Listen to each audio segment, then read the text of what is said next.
coming like we three-footed. Got me feeling like I'm in my new prime. Let's get it all right, all right. I just wanna have some fun. I wanna have some fun tonight, yeah.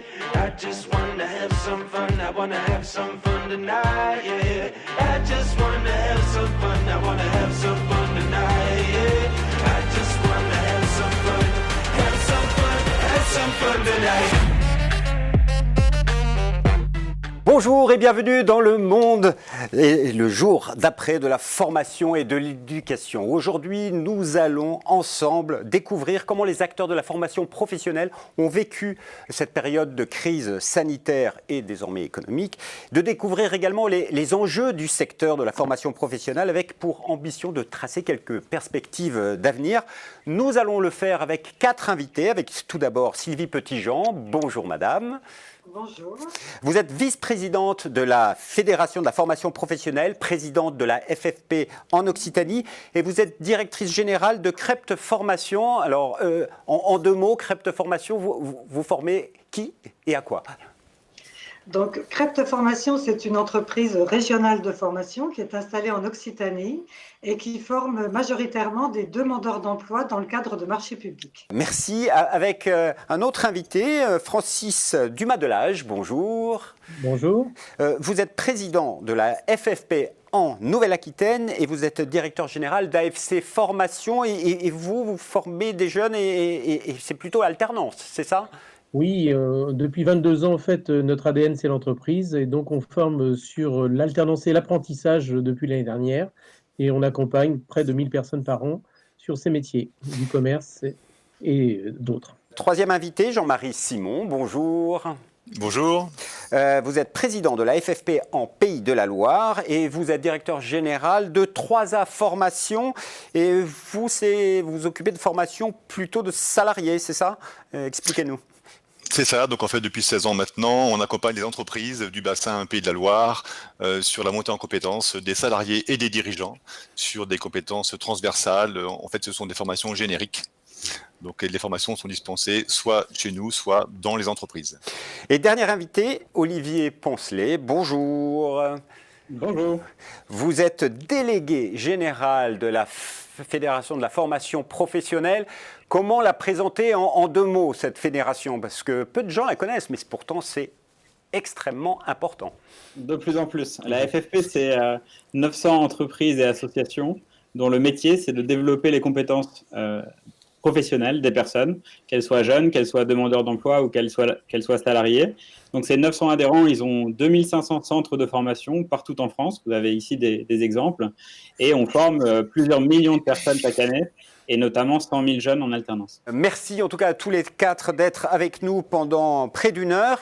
Alors, je vous rappelle que c'est une émission interactive, on est en direct sur les réseaux sociaux, vous pouvez poser vos questions et on les posera à nos invités. On a également un sondage qui vient de s'afficher. Pendant le confinement, avez-vous senti le besoin de vous former ? Oui ou non, répondez, on commentera à la fin de la première partie de l'émission parce que maintenant il faut rentrer dans le vif du sujet, c'est la rubrique aujourd'hui.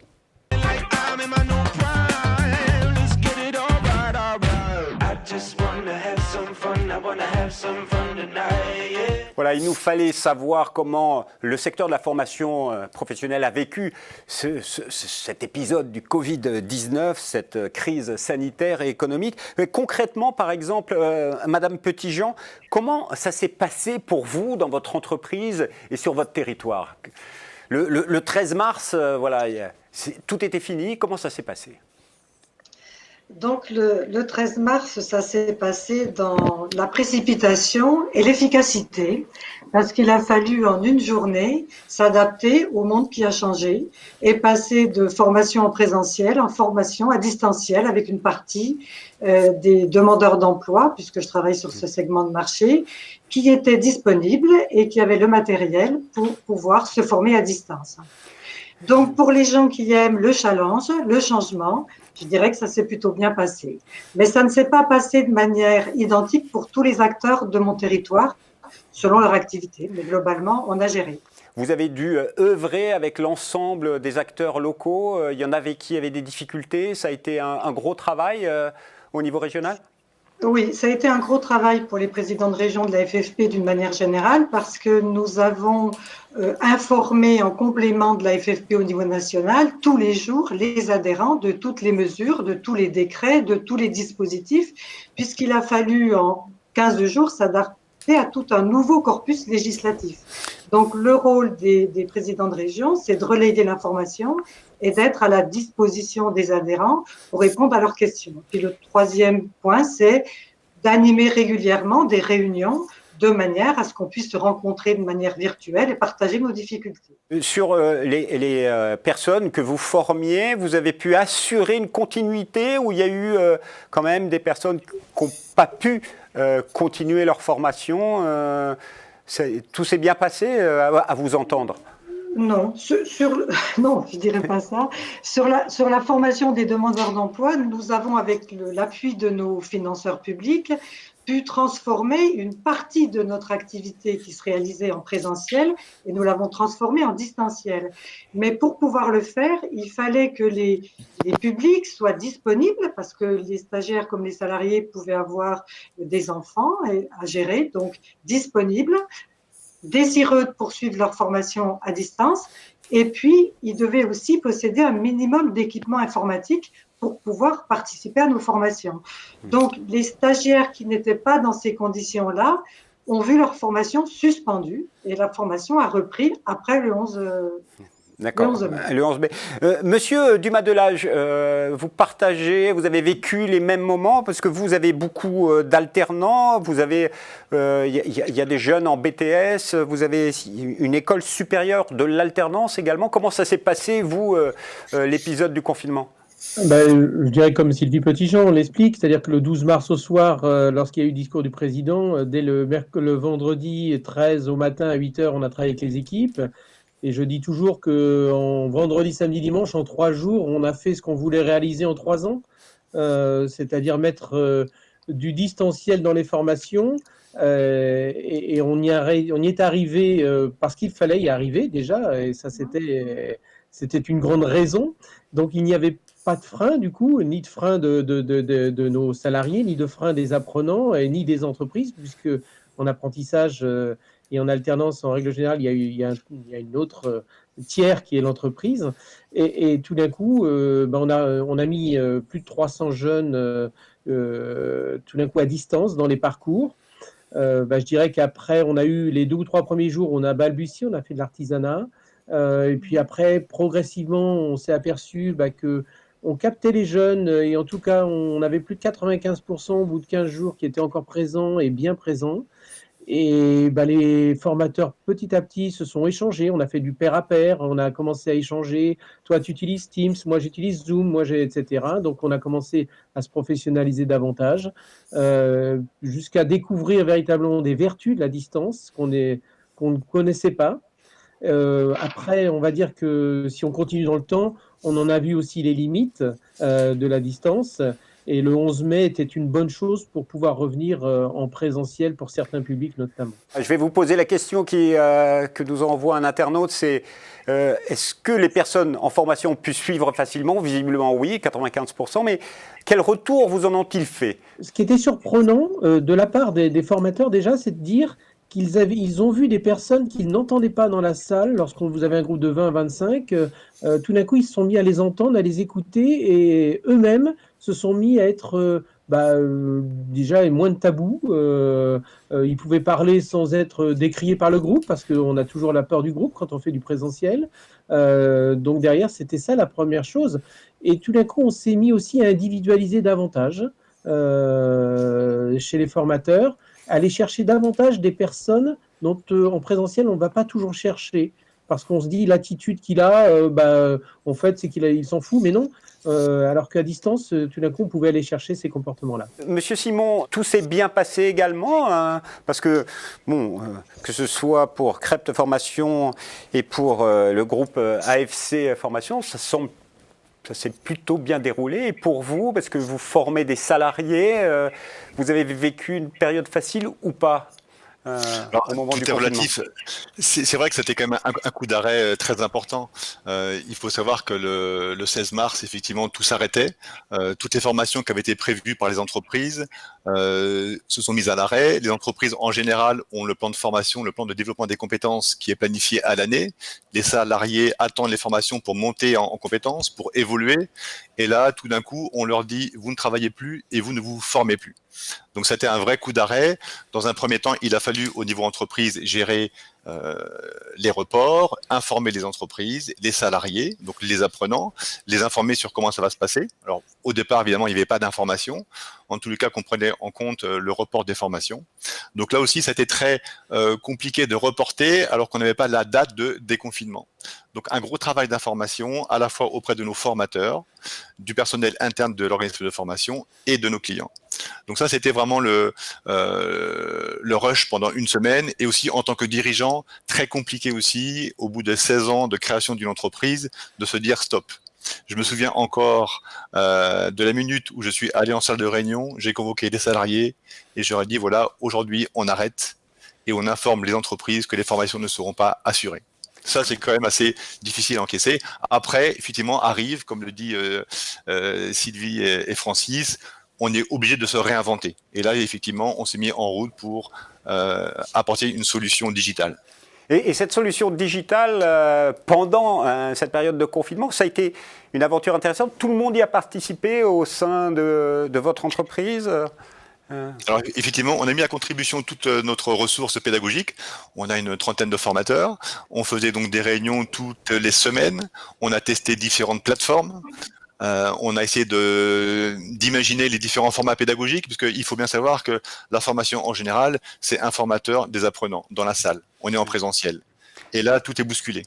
Donc en fait, on est en train de réinventer notre métier pédagogique, puisque la transmission n'est plus la même. On n'a plus le même canal. Il y a une question, c'est les entreprises ont-elles demandé à leurs salariés de se former pendant le confinement? Est-ce qu'il y a eu cette demande, vous qui êtes au contact d'entreprises? Oui, beaucoup. En fait, on a été surpris. Alors, il y a eu effectivement une semaine d'arrêt total. Tout le monde s'est dit qu'est-ce qui va se passer. Les entreprises s'arrêtent, les salariés sont en activité partielle chez eux. Et puis, dès 2 semaines après, on a commencé à avoir des entreprises qui nous ont demandé est-ce qu'on pourrait quand même assurer les formations différemment. Et les salariés ont plutôt été, il y a plutôt eu un accueil très favorable à la formation à distance. Moi-même, vous voyez, je suis formateur. La semaine dernière, j'ai eu à former 6 personnes, chacune chez elles, Rouen, Rennes, Nantes et Le Mans. Et en fait, les personnes sont plutôt très positives. Un peu surprises au départ. Comment ce format va se mettre en place, comment ça se fait que je ne vais pas pouvoir parler avec mon collaborateur dans la même salle, et pour autant, les formations sont plutôt très bien réussies en général. On a un très bon retour. Monsieur Poncelet, là on vient de voir 3 cas d'entreprises, d'acteurs de la formation, comment ils ont vécu ce confinement. D'une manière générale, sur l'ensemble des membres de la fédération, ils ont tous vécu les mêmes choses, parce que c'est pas dramatique. Est-ce qu'il y a des entreprises ou des centres de formation qui ont vécu les choses de manière plus difficile? Alors oui, quand même, ce que j'aimerais dire en propos liminaire, c'est que le secteur a connu une crise économique sans précédent. C'est-à-dire que ce qui s'est passé, c'est extrêmement grave pour nos secteurs économiques, comme beaucoup d'autres. Hein. Mais c'est vrai qu'on parle souvent d'un certain nombre de secteurs économiques comme l'hôtellerie, la restauration, le tourisme. Mais le secteur économique de la formation a dû fermer ses portes à l'accueil du public du jour au lendemain. Et ça a créé un réel choc sur l'activité de nos adhérents. C'est évident. Et au niveau national, qu'est-ce qui a été mis en place pour accompagner, justement, parce que Madame Petitjean nous parlait de synergie régionale, et au niveau national, qu'est-ce qu'a proposé la fédération? Alors tout d'abord, le rôle de la FFP, c'était d'alerter les pouvoirs publics sur la situation de notre secteur. On continue à penser que les secteurs économiques comme le nôtre, qui ont dû fermer les portes à l'accueil du public, doivent disposer de mesures de soutien pour permettre de repartir dans des meilleures conditions. Le deuxième point, c'était d'accompagner les adhérents dans la digitalisation de leur formation. On a commencé à en parler. La FFP a proposé à ses adhérents des kits avec des solutions de distanciation et de digitalisation de leur formation. On a aussi essayé d'entamer un dialogue avec les entreprises et les réseaux d'entreprises pour les rassurer sur l'utilité, pour souligner l'utilité de la formation et les rassurer sur la pertinence des formats distanciels avec une campagne de formation qu'on a nommée #JeMeFormeChez-moi. D'accord. Au niveau des acteurs locaux, Madame Petitjean, est-ce qu'ils ont été à l'écoute, ils ont répondu? J'imagine que vous travaillez avec conseil régional, les départements sur vos secteurs de formation. Ils ont été à l'écoute, ils ont travaillé avec vous vite. Est-ce qu'il y a eu une réactivité? Expliquez-nous ça. Très rapidement, tous les financeurs publics se sont mis en ordre de marche pour aménager les marchés publics et nous permettre de poursuivre nos formations différemment de ce qu'on avait décrit dans nos offres. Donc, de ce point de vue-là, il y a eu de la réactivité. Et puis, nous avons été soutenus aussi en région Occitanie par notre adhésion au MEDEF régional, puisque la FFP adhère en Occitanie au MEDEF régional. Et vous êtes vous-même vice-présidente du MEDEF en Occitanie, si je ne me trompe pas. Voilà, en charge de l'emploi et de la formation, tout à fait. Et ça a été un appui précieux aussi pour les présidents de région que nous sommes, puisque c'était une autre source d'information plus locale, puisque les MEDEF étaient en lien direct avec l'État et la région quotidiennement. Donc, c'est vrai que le partenariat a bien fonctionné et que tout le monde s'est mobilisé pour que ça marche. D'accord. Vous avez parlé d'un kit pour faire des cours. Concrètement, il y avait quoi? Parce que Monsieur Dumas-Delage nous parlait, oui, Zoom, Team. On a vu un nombre de plateformes, Global, etc. Est-ce que ça a été facile de s'y retrouver dans cette offre qui émane, qu'on trouvait sur les réseaux sociaux, sur Internet? Monsieur Poncelet, vous avez dû... C'était quoi le kit que vous aviez proposé en tout cas? Le kit proposait plusieurs types de solutions. Vous avez des solutions plutôt type visioconférence qui sont utilisées dans d'autres cadres que la formation, mais qui peuvent être en partie tout à fait pertinentes. Et vous avez ensuite des solutions plus intégrées au sujet formation et à une ingénierie pédagogique plus structurée par rapport aux formations.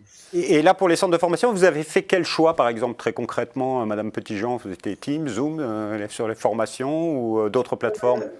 Nous, on travaille avec les outils de Google Suite. Donc, on a fait toutes nos classes virtuelles avec Hangout. Et pendant la pandémie, nous avons acquis des licences de Zoom. Voilà. Et justement, dans le même sens de ce que disait Olivier, pour améliorer la qualité pédagogique de nos classes virtuelles. Monsieur Simon, c'est le même choix technique? Oui, voilà, effectivement, on a évalué toutes les solutions possibles. D'ailleurs, la FFP avait proposé beaucoup de plateformes et aussi d'outils pédagogiques, puisqu'il faut bien comprendre que dans la formation, il y a deux choses. Il y a d'abord effectivement le canal, donc le choix de la plateforme sur lesquelles on va partager les informations, et puis le côté interactivité. On a des évaluations à mettre en place, évaluation avant la formation, évaluation des acquis. Donc en fait, on a un peu revisité tous les outils et on les a aussi créés pour nous. Donc en fait, c'était plutôt le choix de nos formateurs. On a testé tous les outils et au bout d'une quinzaine de jours, Teams et Zoom ont été les deux plateformes qui ont été plébiscitées par nos formateurs. Et ensuite, on a mis en place des kits d'animation, d'interactivité, puisque là aussi, c'est un des challenges de la formation à distance. Il faut bien comprendre, il faut rendre la formation vivante, très active. Donc l'interactivité est très importante. On parle d'icebreaker, de Kahoot, voilà, il y a plusieurs outils, mais en cela, la FFP a vraiment été d'une aide considérable au niveau de tous les adhérents des Pays de la Loire et j'imagine de tous les adhérents en France, puisque sinon, effectivement, ça aurait été compliqué de pouvoir s'outiller tout seul dans son côté sur la partie digitalisation. On ne va pas revenir sur votre cas pratique, Monsieur Dumas-Delage, parce que vous, c'était Team, Zoom, où vous avez fait un choix définitif à la fin. Oui, je crois que c'est un peu la même chose. C'est-à-dire, je crois qu'on a choisi Zoom parce que ça permet aussi d'avoir beaucoup plus d'acteurs et qu'on peut partager plus de supports et de contenu et que c'est plus facile d'accès. Parce que la problématique aujourd'hui, ça a été effleuré aussi, mais c'est la problématique qu'on peut avoir dans certaines régions françaises qui sont peu connectées. Et ça, c'est une vraie problématique. On en parlera peut-être tout à l'heure pour demain, mais tous n'ont pas été égaux sur la connexion, à la fois nos apprenants. Mais ce que je disais en préalable, c'est-à-dire que derrière, on est passé d'artisans et on est en train de se professionnaliser. Donc les freins ont été levés. Et puis maintenant, la FFP et puis va nous accompagner sur d'autres choses, notamment sur la formation, sur des investissements. En tout cas, c'est peut-être se projeter pour demain, mais je pense Ouais. que c'est des questions qu'on va discuter tout à l'heure. Là, on parle de formation à distance, et là, vous entendre avec l'utilisation des plateformes, c'est ce qu'on appelle en synchrone.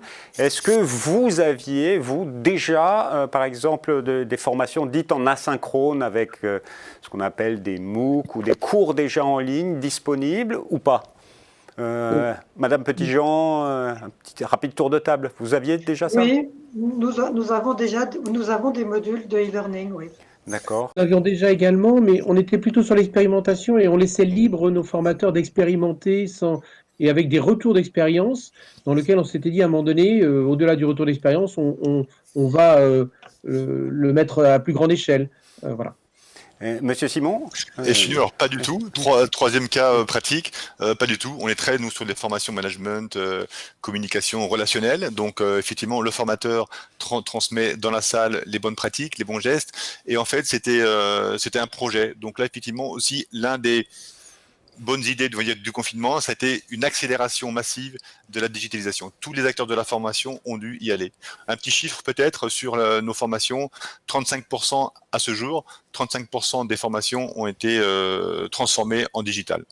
Parce qu'il y a effectivement des formations qui ne peuvent pas être digitalisées. Monsieur Poncelet, c'est une prise de conscience vraiment générale pendant cette période de 2 mois de confinement sur la digitalisation. S'il y avait une digitalisation préexistante et maintenant elle s'est développée pendant. Alors oui, il faut savoir que la digitalisation en France, elle date pas non plus d'hier. Depuis les années 90, il y a des réflexions et des actions qui sont menées dessus.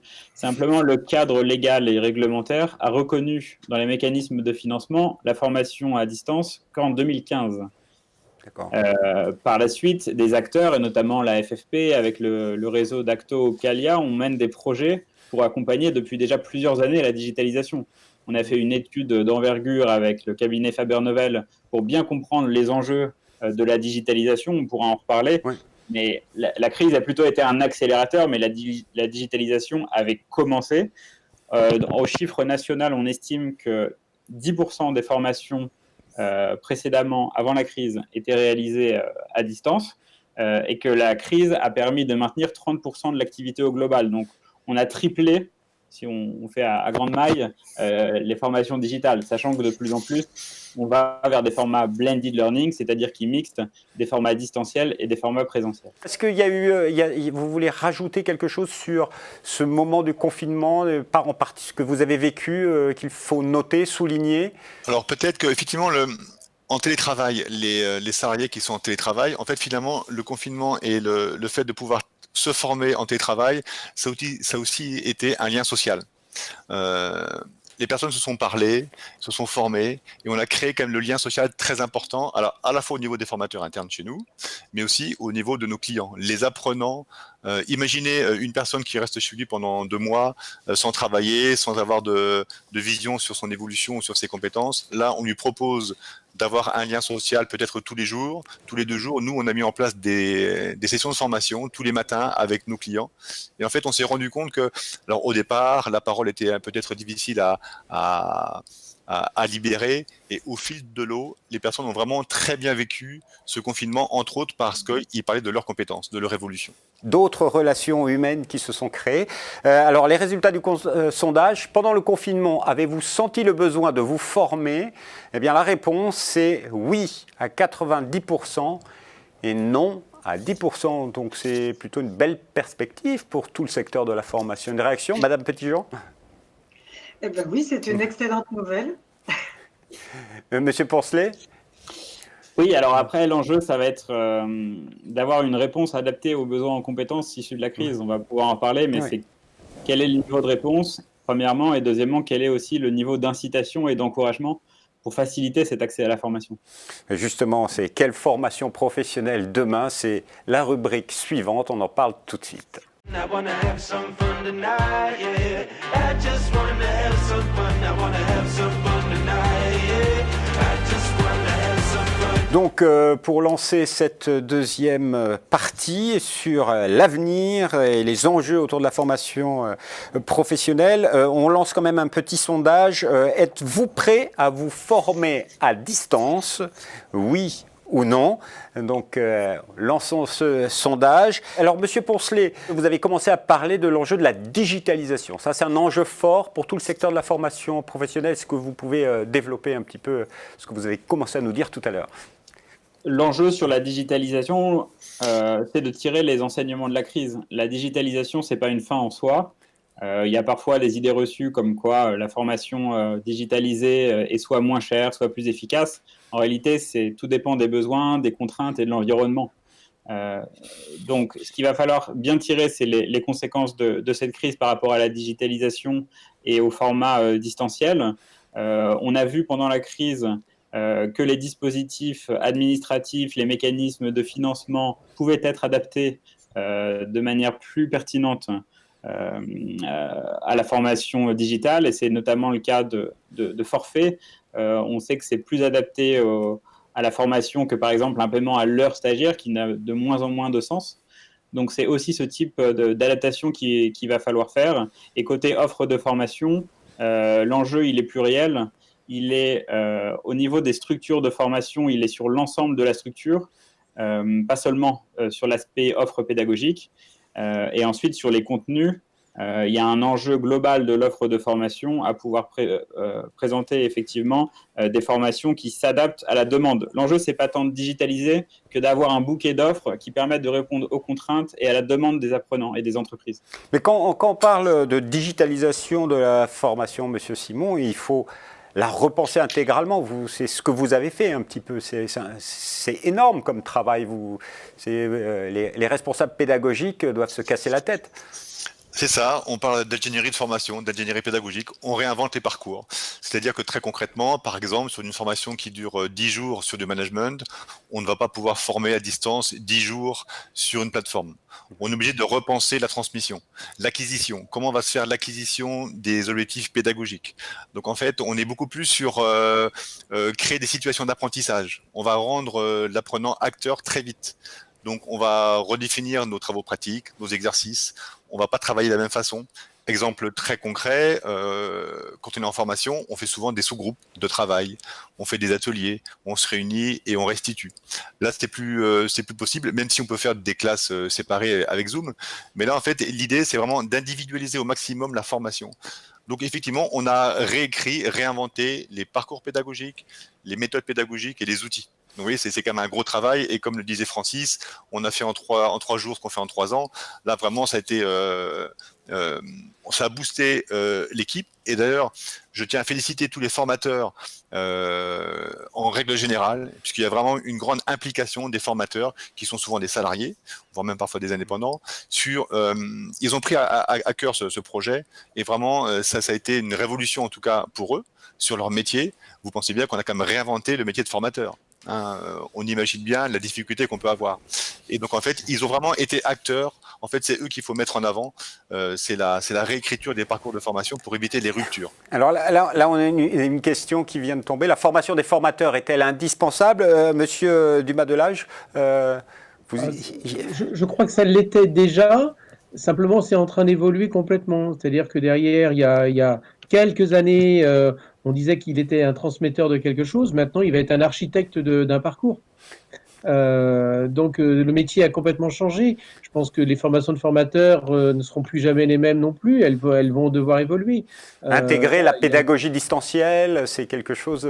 Oui, puis peut-être que une grande révolution qu'on n'a pas ou peu vue, ou en tout cas qu'il faut revisiter, c'est celle du 5 septembre 2018, qui redéfinit l'action de formation en parlant de présentiel, distanciel et situation de travail. Et donc, du coup, l'innovation, elle doit se faire dans ces trois-là, parce que juste de ne pas penser que tout d'un coup, tout doit être digital. Olivier Poncelet disait tout à l'heure que ça représentait 10%. Même si demain, ça explose, ça représentera 25-30%. Il y aura toujours du présentiel. Et donc, il est toujours nécessaire, surtout de dire que le présentiel n'est pas ringard. Il a une valeur ajoutée, le présentiel. Simplement, il faut peut-être le revisiter aussi, cette valeur ajoutée du présentiel aujourd'hui.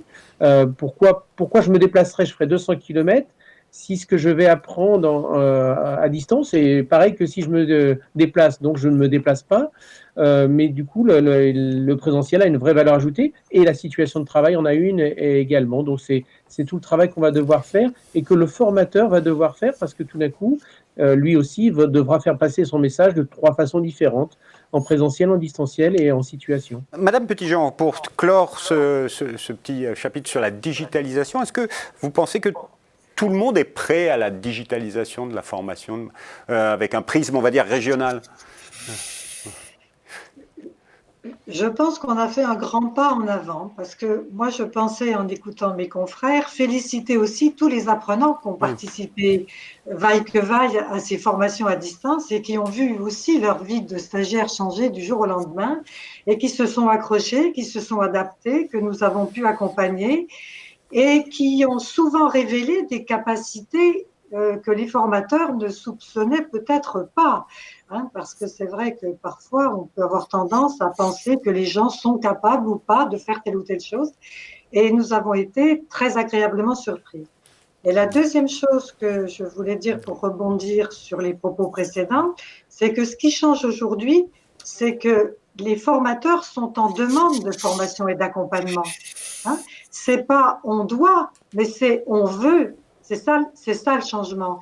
Et c'est comme ça qu'on va pouvoir faire avancer la profession, à partir du moment où tous les salariés de notre secteur vont être demandeurs d'un accompagnement pour faire changer leur pratique. Et c'est ça qui change. Après, une entreprise, je suis d'accord avec tout le monde, on ne va pas arrêter le présentiel, mais aujourd'hui, on va aller sur du mixte, présentiel, distanciel. Et je pense que toutes les entreprises de formation doivent aller dans ce sens-là et qu'il ne sera pas possible d'éviter ce virage. Oui, mais en même temps, j'imagine qu'on ne peut pas tout digitaliser ou tout est possible? Non, on ne peut pas tout digitaliser. Madame Petitjean. Tout à fait, on ne peut pas tout digitaliser, mais la réalisation de formations qui intègrent une partie digitale, aujourd'hui, c'est une nécessité pour notre secteur et pour les apprenants, parce que c'est ça qui va leur permettre d'acquérir les compétences dont les entreprises vont avoir besoin demain suite à tous les changements qu'elles ont vécus. Et comment ça se passe quand une entreprise, un acteur de la formation, une école, un centre de formation veut digitaliser? Ça se fait, Monsieur Poncelet, c'est en interne, c'est avec des prestataires, c'est facile à trouver, on s'y retrouve, il y a des entreprises qui sont là pour le faire ou pas aujourd'hui? Alors, la digitalisation, c'est un projet stratégique de l'entreprise. Donc, ça embarque l'ensemble de l'entreprise, du dirigeant à l'ensemble des salariés, avec évidemment l'écosystème et les formateurs indépendants. Ça, c'est le premier point. Le deuxième point, c'est qu'il y a des dispositifs d'aide et d'appui à la digitalisation. J'invite d'ailleurs ceux qui sont concernés à aller sur le site www.pia-ffp.org.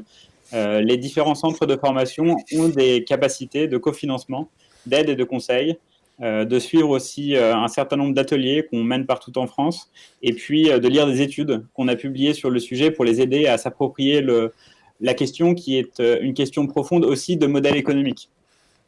Et pour vous, est-ce que la digitalisation va trop vite, pas assez vite? C'est quoi votre impression? La digitalisation, elle doit aller dans le sens de la demande.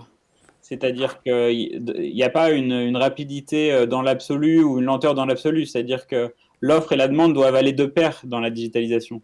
Si les entreprises clientes, les apprenants, les organisations clientes et l'offre de formation doivent être en capacité de co-construire une offre de formation qui est adaptée aux besoins, qu'elle soit présentielle, distancielle ou en situation de travail, comme l'évoquait Francis. Madame Petitjean, au niveau des prescripteurs, les organismes locaux avec qui vous travaillez, ils sont avides de ces formations en distanciel, mixtes ou pas? Au début, je dirais peut-être un peu réticents, mais comme les stagiaires étaient déjà en formation, eh bien, ma foi, ils y sont restés, ils ont basculé. Et puis aujourd'hui, ils acceptent totalement qu'on démarre de nouvelles formations en distanciel ou en mixte. Oui, je pense qu'il y a eu une évolution. Il y a une évolution des mentalités. Monsieur Smumont, vous en parliez tout à l'heure. Les entreprises, oui, elles sont intéressées par la digitalisation des formations. Là, il y a un vrai enjeu pour la formation professionnelle, côté entreprise. Il y a une grande réflexion qui se pose. Il y a les entreprises qui sont pas encore prêts à passer le pas et qui nous disent on veut que le formateur vienne chez nous, ou on ira chez vous voir quand ce sera possible. Alors actuellement c'est possible, il y a beaucoup de centres de formation qui ont réouvert. Il faut quand même dire que depuis le 11 mai, il y a un protocole sanitaire qui a été mis en place à l'initiative de la FFP auprès du ministère du Travail. Donc tous les adhérents de la FFP ont le kit de réouverture. Beaucoup ont réouvert. Pour le moins, en fait, on a aussi comme des entreprises qui disent on n'est pas encore prête. C'est plutôt les entreprises qui sont encore pas forcément toujours prêtes à aller sur le digital. Vous voyez, à l'heure où je vous parle, à côté, là, on a 2 salles de formation. Il y a une formation élu du personnel sur l'ancien CHSCT, le CSSCT, et une formation Excel à côté, bureautique. L'entreprise souhaitait que les personnes soient ensemble pour se former en intra avec le formateur. Donc en fait, ce qu'on disait effectivement, on va pas tout révolutionner, on va pas aller sur du 100% digital. Ça aussi, il faut bien l'entendre. On ne pourra pas tout digitaliser et il ne le faut pas. Comme disait Olivier Poncelet, ça dépend de la demande des apprenants, des entreprises. Maintenant, je pense que le métier va aller sur la polyvalence. On doit savoir faire du distanciel et du présentiel et adapter l'offre de formation à la demande. Une réaction d'un internaute, j'ai dû télétravailler, c'est pas évident, faut-il se former au télétravail? Est-ce que ça existe finalement des formations au télétravail? Qui a envie de lui répondre? En fait, alors nous, on a formé des managers pour manager en télétravail, puisque ça, c'est quand même une grande question et qui deviendra encore beaucoup plus forte, j'imagine, dans les semaines, dans les mois à venir. En fait, manager en télétravail, ce n'est pas simple. Et effectivement, télétravailler également. Puisque l'entreprise doit mettre à disposition des outils. Alors là, effectivement, on va peut-être en revenir tout à l'heure, mais un des souhaits, c'est effectivement avoir accès à tous les outils de chez soi. Parce qu'effectivement, si on veut bien apprendre, il faut avoir les outils pour bien apprendre. Et là, effectivement, il faut avoir accès aux outils numériques. Où qu'on soit. Monsieur Dumas-Delage, vous disiez que 95% des jeunes en apprentissage alternance qui sont chez vous ont continué à suivre, mais la plupart sont alternants, si j'ai bien compris. Là, il y a un enjeu, l'alternance et le distanciel, la formation à distance. Est-ce que c'est possible vraiment aujourd'hui? Il faut changer radicalement le contrat en alternance dans les années qui viennent? Le paradoxal avec les générations-là, c'est des jeunes qui sont très geeks, qui ont une utilisation, mais du coup, lorsqu'ils ont été un peu démunis dans la formation à distance, c'était très surprenant. Ils avaient besoin de ce présentiel. Alors, dans les fins d'examen, là, par exemple, puisqu'on approche, on n'avait pas obligation de les faire revenir pour les examens, puisque beaucoup d'examens se sont passés en contrôle continu, mais tous souhaitaient revenir pour faire une fin d'examen, pour prendre le pot de la fin, quoi. C'était un peu ça. Donc, vous voyez, il y a toujours cette dimension. Après, tout ne peut pas être distanciel. Hein. J'allais faire un mauvais jeu de mots tout à l'heure par rapport à votre question. C'est de toute façon, être en formation, c'est toujours prendre de la distance. Donc, on dit toujours du coup en distanciel, même quand on fait du présentiel. Mais voilà, c'était pour le. Et donc derrière, c'est pour franchir le cap. De toute façon, il nous faudra demain et des contenus efficaces. Il nous faudra des questionnaires d'évaluation permanents. Enfin voilà, de toute façon, j'ai l'habitude de dire qu'en formation, ce qui va faire notre foi, c'est le retour sur investissement. On voit qu'avec le digital, le retour sur investissement peut être on peut plus facilement aller le chercher. Voilà, donc c'est aussi notre enjeu à nous aujourd'hui de construire ces outils-là pour accompagner sur le temps. Le faire à moi, le faire de moi, le faire toute une formation. C'est impossible aujourd'hui, me semble-t-il, où il faudrait que le Covid dure 10 mois. Madame Petitjean, pour vous, est-ce qu'il y a d'autres enjeux en matière de formation professionnelle dans les années qui viennent? Vous travaillez sur des publics, il y a aussi des demandeurs d'emploi, etc. Il faut revoir plein de choses sur le fonctionnement, l'organisation de la formation. Moi, je pense qu'un des enjeux des entreprises de formation, c'est d'adapter leur modèle économique à toutes ces mutations. On l'a évoqué tout à l'heure, le modèle économique des entreprises de formation, c'est leurs stagiaires. Or, aujourd'hui, quand on fait de la formation à distance, ça implique de l'ingénierie pédagogique, des coûts supplémentaires. Et je pense qu'il faut repenser le modèle économique de nos entreprises de formation, sans quoi on ne pourra pas tenir. Mais en même temps, tout le secteur de la formation professionnelle, on sort de la crise dite sanitaire, on est en plein dans une crise dite économique. On ne sait pas si elle va être d'une durée courte, longue, etc. Mais Nous là, le sommes rôle... encore en mode survie, oui. Le secteur de la formation va avoir un énorme rôle à jouer, Monsieur Poncelet. Vous l'avez évoqué tout à l'heure. Il va y avoir un plan de relance qui est annoncé pour le mois de septembre. Certains le veulent plus tôt. Mais comment le secteur de la formation professionnelle peut agir et accompagner la révolution économique qui nous attend? Alors, la première urgence, c'est d'éviter le déclassement de toute une génération en essayant un maximum de soutenir l'alternance en France. On a une rentrée qui arrive dans les tout prochains mois. Il faut absolument que des aides au niveau des entreprises, des adaptations du système soient faites pour que les jeunes puissent bénéficier d'une formation qui les insère durablement dans l'emploi. Il y aura des annonces vraisemblablement demain qui seront fortes dans ce sens. En lien avec ce sujet, c'est globalement comment la compétence peut aussi éviter le risque d'un chômage massif qui peut arriver. Et là, il est évident qu'il faut tout faire pour que les entreprises forment plutôt que licencient. Et ça passe par un encouragement puissant de l'investissement dans les compétences au niveau des entreprises pour éviter au plus possible que les salariés, si vous me passez l'expression, passent par la case chômage. C'est-à-dire qu'il faut absolument qu'on réussisse à trouver, par le biais de la compétence professionnelle, des capacités de mobilité professionnelle dans les secteurs qui vont être le plus impactés par la crise. Pour aller un peu plus loin sur ce que disait Olivier Poncelet, c'est vrai qu'un des challenges importants, c'est vrai qu'il faut penser à la fois aux entreprises de formation, mais aussi aux apprenants, demandeurs d'emploi et salariés. Alors c'est vrai qu'en ce qui nous concerne, nous, effectivement, au niveau de l'entreprise, c'est important qu'il y ait une aide fondamentale auprès des entreprises pour assurer le plan de développement des compétences. Le plan de formation doit être assuré. À l'heure actuelle, les entreprises se posent la question, elles vont aller sur du réglementaire, elles vont aller sur les formations obligatoires, mais toutes les formations qu'on appelle développement de nouvelles compétences, acquisition de nouvelles technologies, ça peut être un peu mis à mal. Donc en fait, il y a vraiment un gros challenge là au niveau de l'État, au niveau des entreprises, pour aider en fait les entreprises à former les collaborateurs. Ça, c'est quand même assez essentiel, parce que si on n'aide pas les entreprises, évidemment, la formation ne pourra pas se mettre en place. Et même au niveau des demandeurs d'emploi, il faut aussi aider les demandeurs d'emploi, et en tout cas l'offre publique, de libérer un peu cette charge. On parlait de licenciement, et c'était évident. On est assez positif là tous les quatre par rapport à ce qui se passe, que c'est notre métier d'impulser, de donner du positif. Mais c'est vrai que l'heure est quand même à la gravité. Il y a des entreprises qui vont licencier, on en est conscient. Ça va arriver. Il faut le freiner. Il faut vraiment penser que la compétence est au cœur de l'employabilité des salariés. Est-ce qu'il y a des secteurs d'activité qui doivent se mobiliser plus fortement en matière de formation et accompagner ces salariés? Madame Petitjean, Monsieur Poncelet? Alors, il y a un certain nombre de secteurs qui vont être particulièrement sinistrés. Et eux, leur enjeu premier, ça va être de redonner de la productivité, de la production et de la relance. C'est quasiment une question de survie. Donc là, le besoin en compétences, il va être plutôt sur le core business. Après, plus globalement, sur l'ensemble de l'économie, il va falloir investir massivement sur les compétences, et notamment sur les soft skills, sur les compétences transverses, pour donner plus d'agilité, plus de résilience et plus d'innovation à notre économie.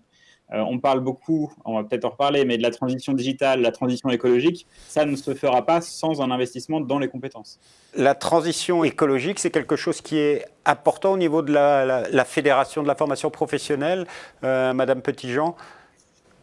Oui, on y travaille, c'est vrai. Et quels sont les axes de travail que vous mettez en œuvre? Pour l'instant, on identifie deux axes principaux. Il y a les nouveaux métiers, les métiers des filières. Je lisais un article sur l'extraction de lithium en France qui permettrait de relocaliser une partie de l'industrie sur l'extraction des minéraux. On a beaucoup de lithium en France, comment on adapte les métiers à cela? Et le deuxième sujet, c'est le verdissement des métiers. Et ça, pourquoi ne pas penser que les managers demain devront aussi être sensibilisés, être formés aux éco-gestes en entreprise, par exemple. Mais comment vous travaillez ces questions, vous qui êtes des professionnels de la formation, concrètement dans votre quotidien? Comment anticiper ces formations? Alors, vous n'êtes pas les seuls acteurs, il y a d'autres acteurs comme France Compétences ou des choses comme ça, mais vous, comment vous agissez sur vos territoires? Là, je m'adresse aux 3 présidents des fédérations en région, par exemple, en Nouvelle-Aquitaine. Comment ça se passe? Je crois, comme le disait Sylvie tout à l'heure, je crois que déjà on est proche des branches. Généralement, nous, les centres de formation, on travaille souvent avec des branches, on est au plus proche des branches et souvent on connaît très très bien nos clients et l'évolution de nos clients. On sait qu'il y a 6 mois, ils avaient un problème de compétences. On sait que maintenant, c'est plus la même chose. Vous avez raison de le rapprocher des territoires parce qu'il va y avoir des décisions nationales à prendre, mais il y a des décisions territoriales à prendre. On voit bien que les acteurs le prennent aujourd'hui, mais que cette dimension formation est une vraie dimension économique et que ce n'est pas simplement une conséquence de quelque chose qui arrive après. Là, il va falloir vraiment qu'ils comprennent que la formation est l'élément primordial pour redémarrer. On parlait de l'apprentissage tout à l'heure, c'est attention à ce que les entreprises vont délaisser obligatoirement les choses pour aller vers l'essentiel. Et ce qu'elles risquent de délaisser, c'est peut-être les générations qui vont sortir ou celles qui vont rentrer chez elles. Si elles délaissent l'apprentissage demain, c'est une vraie crise qui peut arriver pour les 3-4 prochaines années. D'accord. Et quand on rentre un apprenti, c'est une compétence de 2, 3, 4 ans plus tard. Et ça, c'est un vrai danger. Donc, ce qu'on attend, par exemple, demain, c'est des annonces sur comment accompagner les apprentis, comment accompagner, bien sûr, les entreprises pour les aider dans ces embauches-là. On peut supposer qu'une prime permettrait de dire, allez, vous avez un jeune à coût réduit pendant 6 mois, et ça va être une vraie... quelque chose, une vraie aubaine pour les entreprises, mais avec un objectif d'accompagner les compétences dans 2 ou 3 ans. Et on va répondre, parce que ça fait 2 fois, 3 fois que je vois la question qui réapparaît. Faut-il changer le statut de l'alternant ? Je ne sais pas ce qu'il y a derrière cette question-là, mais je ne sais pas ce que ça signifie, si c'est revenir demandeur d'emploi ou autre, mais en tout cas, c'est certain qu'il va y avoir certaines situations, tant que le jeune n'aura pas d'entreprise, il faut le mettre dans un statut qui le protège, ça c'est certain. Une fois par contre, il faut que nous, les CFA, on s'engage à travailler avec les entreprises pour que le jeune, s'il ne rentre pas au bout de 3 mois, mais qu'il rentre au bout de 6 mois, et qu'il change de statut, qu'il devienne salarié à nouveau de l'entreprise. Monsieur Simon, Madame Petitjean, vous avez quelque chose à rajouter? Est-ce que vous avez des particularités sur vos territoires un petit peu différentes ou vous avez mis en œuvre ou vous pensez mettre en œuvre rapidement d'autres actions pour favoriser et agir sur la formation professionnelle et la développer? Peut-être le mot de la fin, parce qu'on va arriver un peu vers la fin. C'est vrai que ce que je veux dire, c'est ayez confiance dans les acteurs de formation. Ça, c'est important à affirmer, à la fois sur le présentiel, le distanciel. Ça, c'est très important. Ayez confiance aussi au niveau des acteurs locaux, la région, les préfets de région, les directs. Ministère du Travail qui œuvre en ce sens, et en fait tous les centres de formation œuvrent aussi dans ce sens. Un petit cri du cœur, essayons de rendre accessible la connexion dans tous les territoires français pour former à distance, c'est important. Vous voyez, j'ai un casque, c'est aussi un exemple, on peut aussi travailler avec un casque ou sans, ici on a différentes possibilités. Développer le haut débit partout et en finir avec la fracture numérique sur nos territoires et en France. C'est vrai que merci de m'avoir rappelé le temps. Je vois que le temps presse. Il faut qu'on passe à la dernière séquence. C'est la séquence pour changer.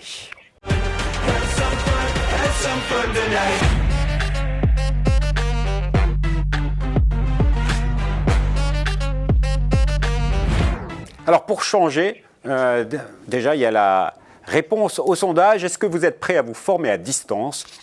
Oui à 85%, non à 15%. Donc c'est plutôt encourageant pour tous ceux qui se sont lancés, ont créé de la pédagogie digitale dont vous êtes principaux acteurs. Ça vous rassure, Madame Petitjean?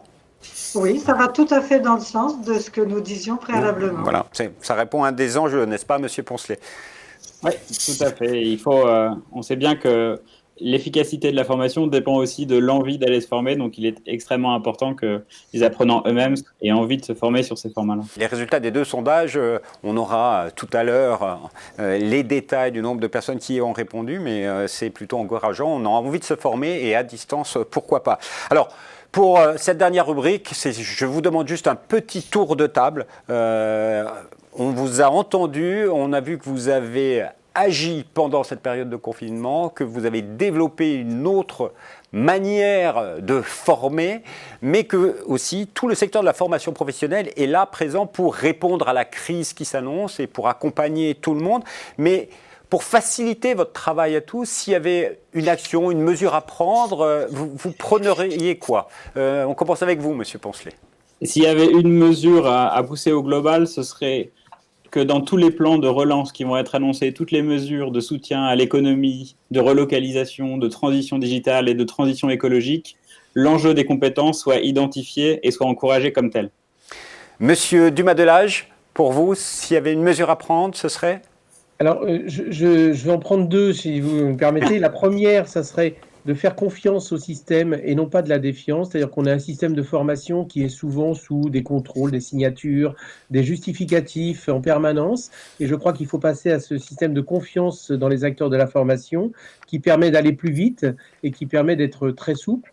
Et puis la deuxième, c'est toujours, je co-préside la commission alternance au sein de la FFP et donc je m'inquiète énormément de cette rentrée sur l'apprentissage alternance pour la rentrée et vraiment qu'on accompagne l'ensemble des 3 acteurs qui constituent l'apprentissage, le jeune, l'entreprise et les CFA. D'ailleurs, l'alternance et les apprentis, c'est le prochain thème de la prochaine émission, le jour d'après. Monsieur Simon, pour vous, s'il y avait une action à mettre en œuvre rapidement pour favoriser le développement de la formation professionnelle dans notre pays? Eh bien, aller vers le formateur 3.0, c'est vrai qu'on doit former, on doit professionnaliser les formateurs sur la partie distancielle. Et également, deuxième vœu, ça serait aussi de pouvoir aider les apprenants à apprendre de façon efficace à distance, puisque on l'a dit, 85% des sondés souhaitent se former à distance, 90% pendant le confinement ont imaginé des formations personnelles. Donc il faut aussi à la fois communiquer massivement auprès des apprenants et former les formateurs. Et pour conclure, Madame Petitjean, en tant que vice-présidente de la Fédération de la formation professionnelle, pour vous, c'est quoi l'action qu'il faudrait mettre en œuvre? Eh bien, moi, je dirais que dans la mesure où le secteur de la formation professionnelle participe à la vitalité économique de nos territoires, il serait important que nous puissions, en tant qu'entreprise de formation, participer activement avec l'ensemble des financeurs de la formation sur les territoires à la définition, à la construction des dispositifs de demain qui vont permettre aux demandeurs d'emploi et aux salariés de développer les compétences dont on a besoin. Merci. C'est un vœu. Merci beaucoup à tous les 4. Alors, si vous voulez en savoir plus, vous pouvez aller sur le site ffp.org et bien sûr, vous pouvez retrouver toutes les informations sur la chaîne Demain et sur notre compte YouTube. L'émission sera en diffusion à la télévision très bientôt. Merci à toute l'équipe de réalisation pour la préparation de l'émission et je vous dis à tous au revoir et à bientôt.